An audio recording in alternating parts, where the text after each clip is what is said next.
Dark चैपर्स presents हॉवेल house का राज। अगर आप उन लोगों में से हैं जो डर को महसूस करना चाहते हैं, जो अंधेरे में छुपे रहस्यों को जानने के लिए तैयार हैं, तो डार्क चैपर्स पर आपका स्वागत है। हर रात जब दुनिया सोती है, तब डर अपनी आंखें खोलता है और आज की कहानी आपको सोने नहीं देगी। अगर आप ऐसी ही खौफनाक कहानियां सुनना चाहते हैं, तो अभी डार्क चैपर्स 1 को सब्सक्राइब करें और इस वीडियो को लाइक करें, क्योंकि आज हम आपको ले जा रहे हैं एक ऐसी जगह जहां से लोग वापस तो आते हैं, लेकिन पहले जैसे नहीं रहते। बंगला डायरीज। हॉवेल हाउस का रात का समय था। आसमान पर बादल थे और ठंडी हवा के झोंकों में अजीब सा सन्नाटा था। उत्तर प्रदेश के एक छोटे से गांव मधुपुर के किनारे खड़ा था हॉवेल हाउस।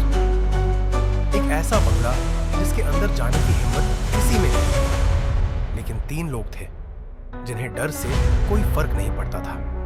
रोहन, अंजलि और विशाल। ये तीनों यूट्यूबर्स थे जो भूत बंगला एक्सप्लोरेशन नाम का चैनल चलाते थे। इन्होंने सुना था कि हॉवेल हाउस में जो भी जाता है वापस नहीं आता, और अगर आता भी है तो पहले जैसा नहीं रहता। अंदर कदम रखते ही शुरू हुआ खेलावन। रात के 12 बज चुके थे। हवेली का दरवाजा धकेलते ही अंदर से एक ठंडी हवा का झोंका आया, जैसे किसी ने उन्हें अंदर खींच लिया। टॉर्च की रोशनी में चारों तरफ मकड़ी के जाले लटक रहे थे। दीवारों पर अजीब सी लकीरें खींची थी और फर्श पर धूल की मोटी परत थी, लेकिन किसी के पैरों में ताजे निशान भी थे। कोई और भी यहां आया था, विशाल ने धीमी आवाज में कहा। तभी ठक ठक ठक एक बेसमेंट का दरवाजा अपने आप खुलने लगा। अंदर से गहरी सड़ी हुई बदबू आ रही थी।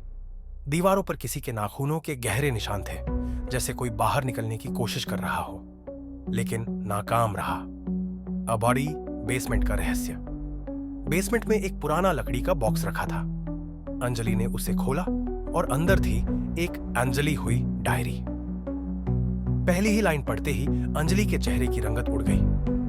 मैं एडवर्ड हॉवेल हूं और मैंने अपनी पत्नी और बेटी को इस घर में हमेशा के लिए बंद कर दिया है। यह मजाक नहीं हो सकता। रोहन ने कैमरा करीब किया। तभी विशाल जोर से चिल्लाया। किसी ने उसे पीछे से जकड़ लिया था, मगर रोहन और अंजलि को वहां कोई नहीं दिख रहा था। विशाल के शरीर में कंपन होने लगी। उसकी आंखें सफेद हो गई और फिर एक अजीब डरावनी आवाज में वह बोला, तुम लोग यहां नहीं होना चाहिए। उसने मुझे यहां कैद किया था। अब तुम भी बच नहीं सकते। दाहरीनों भागने की नाकाम कोशिश में रोहन और अंजलि ने किसी तरह विशाल को पकड़कर हवेली से बाहर खींचा, लेकिन जैसे ही वे बाहर निकले, विशाल होश में आ गया। क्या हुआ? हम अंदर ही क्यों हैं? विशाल ने मासूमियत से पूछा। रोहन और अंजलि ने घबराकर एक दूसरे को देखा। विशाल को कुछ भी याद नहीं था। घर पहुंचने के बाद उन्होंने फुटेज चेक की और जो उन्होंने देखा उसने उनके रोंगटे खड़े कर दिए। कैमरे में रिकॉर्ड हुआ था, जब विशाल बेसमेंट में खड़ा था, उसके पीछे एक हंसाया था। वह साया किसी और का नहीं, एडवर्ड हॉवेल 1 का था। उसकी आंखें सीधी कैमरे में देख रही थी, जैसे वह कह रहा हो, अब अगला नंबर तुम्हारा है। क्या हॉवेल हाउस का रहस्य कभी सुलझ पाएगा? क्या विशाल अब भी वही इंसान है जो हवेली में गया था, या फिर कुछ उसके साथ आ चुका है? अगर आप जानना चाहते हैं इस कहानी का अगला भाग, तो अभी डार्क चैपर्स गोस्ट महाजत को बाउंड सब्सक्राइब करें और कमेंट में बताएं, क्या आप इस हवेली में जाने की हिम्मत करेंगे? अगली बार फिर मिलेंगे।